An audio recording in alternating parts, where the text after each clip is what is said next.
വാർത്തയുടെ വിശദാംശങ്ങളുമായി ശശിനാരായണൻ ആണ് ചേരുന്നത്. ശശിനാരായണൻ, ഈ അഗ്നിവീർ പരിശീലന കേന്ദ്രത്തിൽ ആയിരുന്നു പെൺകുട്ടി. അവിടുത്തെ അധ്യാപകൻ കാരണമാണ് പെൺകുട്ടി ആത്മഹത്യ ചെയ്തത് എന്ന റിപ്പോർട്ടുകളാണ് പുറത്തു വന്നത്. വലിയ വിമർശനം ഈ പെൺകുട്ടിയുടെ അമ്മ ഉന്നയിച്ചിരുന്നു. പക്ഷേ ഇപ്പോഴിതാ ഈ പെൺകുട്ടിയുടെ രണ്ടാനച്ഛൻ മറ്റു ചില വെളിപ്പെടുത്തലുകളുമായി പുറത്തു വന്നിരിക്കുന്നു. പ്രത്യേകിച്ച് അമ്മയ്ക്കെതിരെ അടക്കം ആരോപണങ്ങൾ ഉന്നയിക്കുന്നുമുണ്ട്. എന്തൊക്കെ വിമർശനങ്ങളാണ് ഇപ്പോൾ ഉന്നയിക്കപ്പെടുന്നത്? എന്തൊക്കെയാണ് അമ്മയുടെയും രണ്ടാനച്ഛന്റെയും പ്രതികരണങ്ങൾ? അഭിലാഷ, ഈ കേസുമായി ബന്ധപ്പെട്ട് ഈ ഗായത്രിയുടെ അമ്മ രാജി ഉന്നയിക്കുന്നത് നിലവിലത്തെ സാഹചര്യത്തിലുള്ള മരണത്തിൽ ദുരൂഹത ഇപ്പോഴും നിലനിൽക്കുന്നു. ഈ അഗ്നിവീർ പഠനത്തിനായി സൈനിക പരിശീലന കേന്ദ്രത്തിലെത്തി അവിടെ വെച്ചുണ്ടായ കാര്യങ്ങൾ അധ്യാപകൻ ചില മോശമായ പരാമർശം നടത്തി. ഒപ്പം ഈ കുട്ടിയുടെ നഗ്ന ചിത്രങ്ങൾ, വീഡിയോ ദൃശ്യങ്ങൾ അദ്ദേഹത്തിന്റെ കൈവശമുണ്ടെന്നുള്ള ഒരു ആരോപണം കൂടിയാണ് ഈ ഗായത്രിയുടെ അമ്മ ഇപ്പോൾ പറയുന്നത്.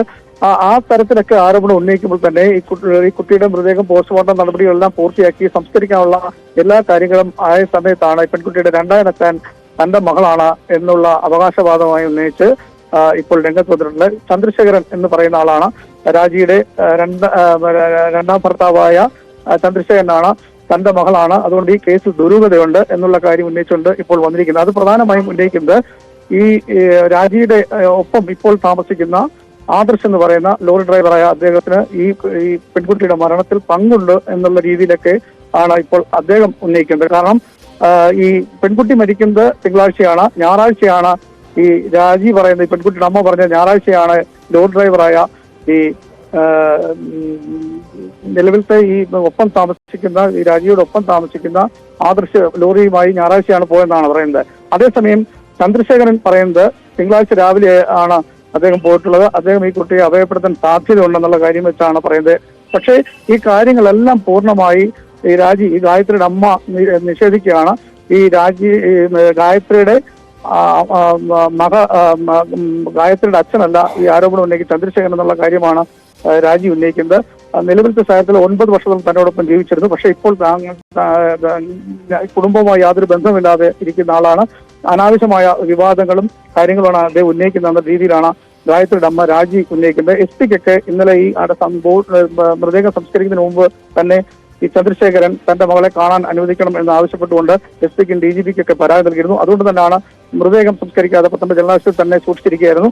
എന്തായാലും ഇതിലൊരു വിവാദമായ ഒരു സംഭവം ഉണ്ടായിരിക്കുന്നു. കേസുമായി ബന്ധപ്പെട്ട് വ്യത്യസ്ത രീതിയിലുള്ള ആരോപണങ്ങൾ വരുന്നു എന്നുള്ളതാണ് നമുക്ക് മനസ്സിലാക്കാൻ കഴിയുന്നത്. ചന്ദ്രശേഖരൻ പറഞ്ഞത് പ്രധാനമായും ഈ ഗായത്രി ഒരിക്കലും ആത്മഹത്യ ചെയ്യില്ല, അത്തരം ഒരു സാഹചര്യം ഗായത്രിക്കില്ല.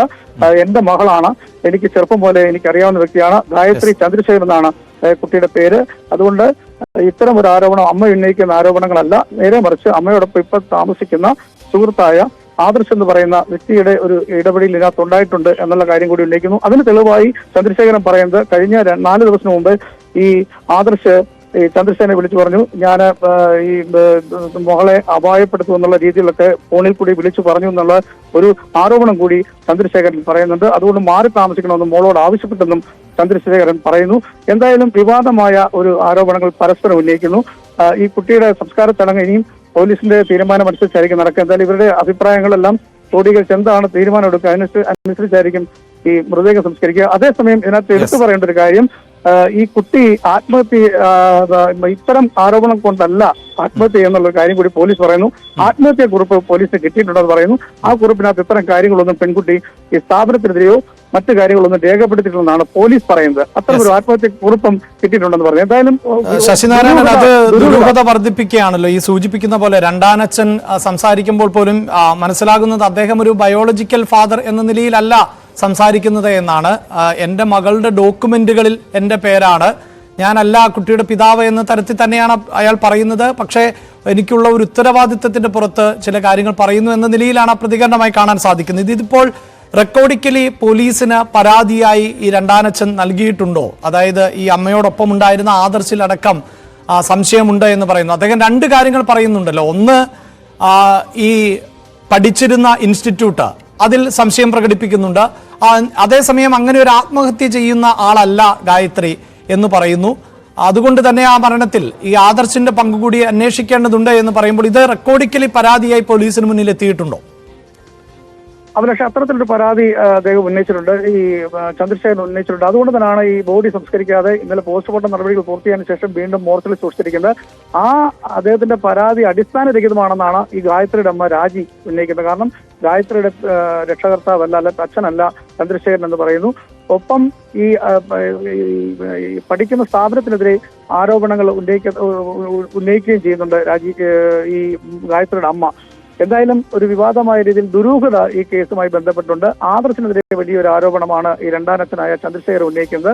അത് പ്രധാനമായും ഇടയ്ക്ക് വിളിച്ച് ഈ ഗായത്രി മരിക്കുന്നതിന് 4 ദിവസം മുമ്പ് ഈ ആദർശ് വിളിച്ച് ഈ ചന്ദ്രശേഖരനോട് പറഞ്ഞിരുന്നു ഇത്തരം ഒരു കാര്യം തന്റെ മോളെ അപായപ്പെടുത്തും എന്ന രീതിയിൽ ഇവർ തമ്മിൽ സംസാരിച്ചിരുന്നു, വഴക്കിട്ടു എന്നുള്ള കാര്യം കൂടി ഈ ചന്ദ്രശേഖരൻ പറയുന്നുണ്ട്. എന്തായാലും ഒരു വിവാദമായ രീതിയിൽ തന്നെയാണ് ഈ കേസുള്ളത്.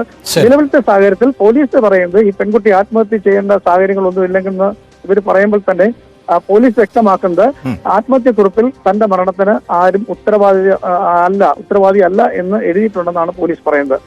എന്തായാലും ആ ഗായത്രിയുടെ മരണത്തിൽ ദുരൂഹത ഏറുകയാണ്.